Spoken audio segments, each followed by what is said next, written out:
Minamahal kong kapwa, isang mapagpalang araw po sa inyong lahat.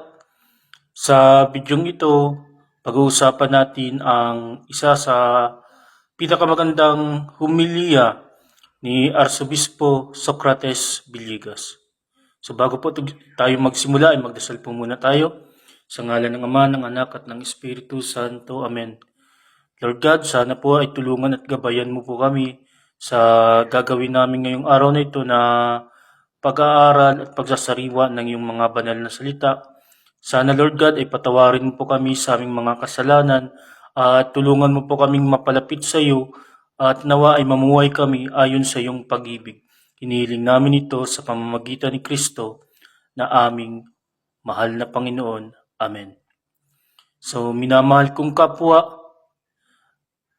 handa ka na bang humarap sa Diyos? Isang napakagandang bagay na dapat sa araw-araw ng ating pagkabuhay ay pinagninilayan natin. Handa ka na bang mamatay? Tara, panoorin po natin ang isa sa pinakamagandang humilya ni Arsobispo Socrates Villegas. Mamamatay ka rin. Mamamatay rin ako. Handa ka ba? Anong sasabihin nila kapag wala ka na? Alam mo ba kung saan ka talaga papunta? Tiyak ka ba? Mayroon tayong pananagutan. Ang ating buhay ay ating pananagutan. So napakaganda po na sinasabi ni Arsobispo Villegas na ang ating buhay ay ating pananagutan. Sa ating pagkabuhay sa mundo ay may pananagutan po tayo. Sa araw-araw na ginagampanan natin sa ating buhay, dapat yung ating pagkabuhay ay gamitin natin sa tama at wasto.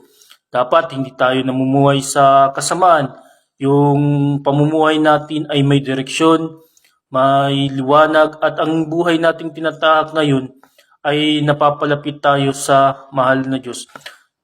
Nawa minamahal kong kapwa, ang ating buhay ay gamitin natin sa kabutihan, mag-alay tayo ng pagmamahal sa ating kapwa. At darating ang panahon, haharap tayo sa Diyos. At kung gusto mo pang magpalusot, sasabihin sa ni Jesus. So napakagandang pagnilayan, minamahal kong kapwa, na darating ang araw, haharap tayo sa ating mahal na Panginoon.